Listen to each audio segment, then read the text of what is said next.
안녕하십니까. 문학자 박영규입니다. 오늘은 주역 64궤 가운데 31번째 궤인 택사남궤를 전체적으로 해설한 영상을 준비했습니다.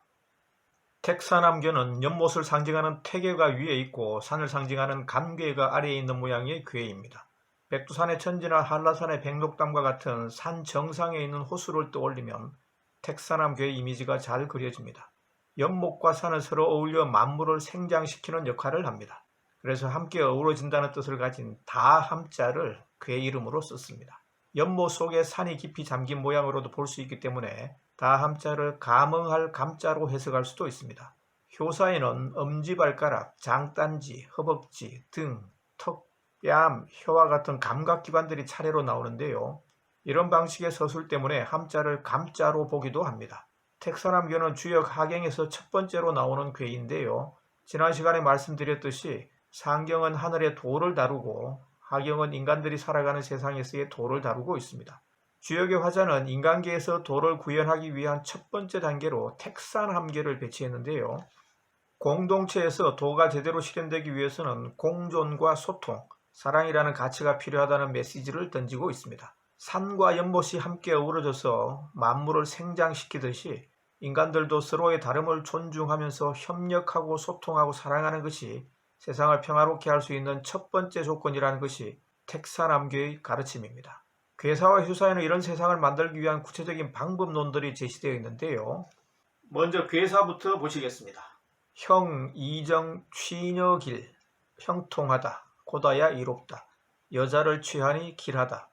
여자를 취한다는 것은 남자 입장에서 볼 때 결혼을 의미합니다. 고대 사회가 남성 중심의 사회였기 때문에 남성을 주체로 내세우는 서술 방식을 취하고 있지만 남자와 여자가 서로의 짝을 만나서 가정을 이루고 이 가정들이 모여 공동체가 형성되는 이치를 설명하는 것으로 해석할 수 있습니다.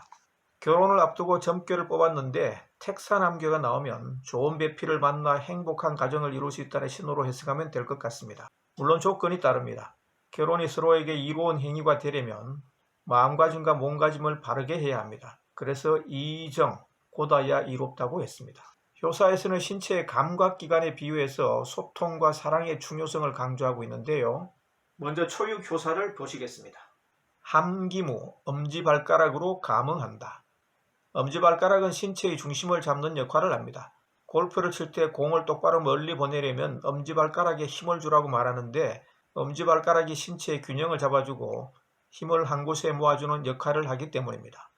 엄지발가락을 감응한다는 문장을 첫 번째 효사에 배치한 것은 공동체의 평화로운 존립을 위해서는 삶의 기초, 토대부터 확실하게 다져야 한다는 의미입니다. 엄지발가락이 부실하면 신체가 제기능을 할 수 없는 것처럼 기초가 튼튼하지 못하면 공존과 소통이라는 상위 단위의 가치로 나아가기가 어렵게 됩니다. 다음에는 유기효사와 구삼효사를 한꺼번에 보시겠습니다.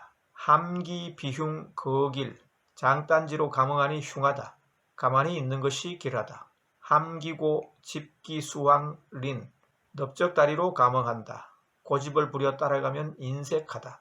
장딴지는 발과 무릎 뒤쪽에 붙어있는 살이고 넓적다리는 무릎과 허리 사이 뒤쪽에 붙어있는 살입니다. 둘 다 신체의 뒤편에 붙어있고 신체를 지탱하는 기초인 발과 중추 역할을 하는 허리 사이에 있는 부위입니다. 여기서는 본질에서 다소 벗어난 곁가지의 의미로 쓰였습니다. 공동체의 원활한 소통과 공존을 위해서는 발과 허리 같은 기초나 중추에 집중해야지 장딴지와 넓적다리 같은 비본질적인 부분의 에너지를 낭비하지 말아야 한다는 점을 강조하는 문장이라고 할 수 있습니다. 그런 곁가지에 신경을 쓰다 보면 정작 중요한 것들을 놓치게 되고 결과적으로 공동체에 좋지 않은 영향을 끼칠 수 있습니다. 그래서 흉하고 인색하다고 했습니다. 국가의 예산이 좋은 예가 될 수 있을 것 같습니다. 쓸 곳은 많지만 재원은 한정되어 있는 것이 국가 예산이죠. 그렇기 때문에 효율적으로 나라의 살림살이를 꾸려나가기 위해서는 불효불급한 것은 뒤로 미루고 국가를 운영하는 데 있어 기초적이고 중추적인 곳에 우선적으로 재원을 배분해야 합니다. 물론 그러한 원칙을 지키는 것이 쉽지만은 않습니다. 지자체나 각종 사회단체들의 민원도 무시할 수 없기 때문에 재원의 분배를 놓고 항상 갈등이 벌어질 수밖에 없죠. 예산심의 처리되면 국회에서 치열한 줄다리기가 벌어지는 것도 이 때문입니다. 하지만 그렇다고 우선순위와 효율성이라는 원칙을 버려서는 안 되겠죠.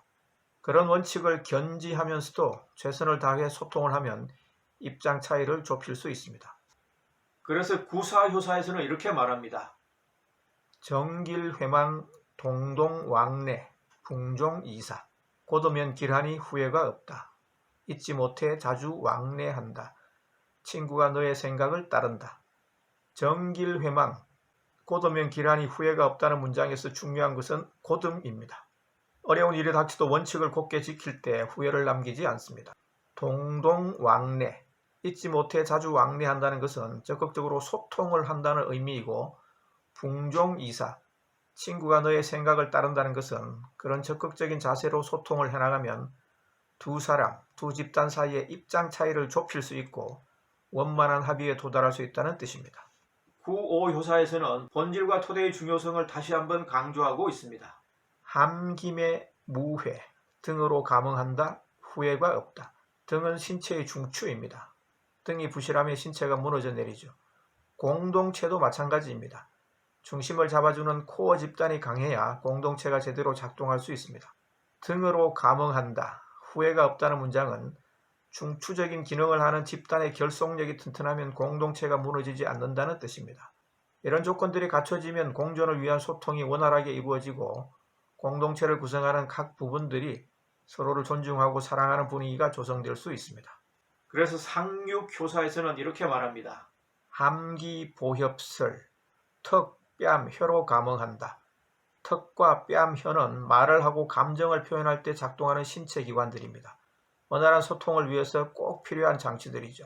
남녀 간의 사랑이라는 관점에서 보면 애정을 적극적으로 표현하는 신체 기관이기도 합니다.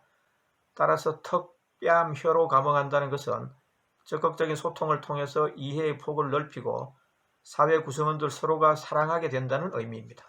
엄지발가락으로 시작해서 등뼈를 거쳐 얼굴에 이르는 신체 부위의 특성을 차례로 배열함으로써 주역의 화자는 공동체가 원활하게 작동하기 위해서는 물적 토대가 우선 튼튼하게 구축되어야 하고, 그리고 사회적으로 균형자 역할을 할 수 있는 중산층을 두텁게 해야 한다고 말합니다. 그렇게 하면 자연스럽게 공동체 구성원 간의 소통이 원활하게 되고 서로가 서로를 사랑할 수 있는 분위기를 조성할 수 있다는 것이 텍사남교에서 말하고자 하는 메시지입니다. 영상이 도움이 되셨다면 좋아요, 구독 버튼을 꾹 눌러주시면 다음 영상을 제작하는 데 큰 힘이 되겠습니다. 경청해 주셔서 감사합니다.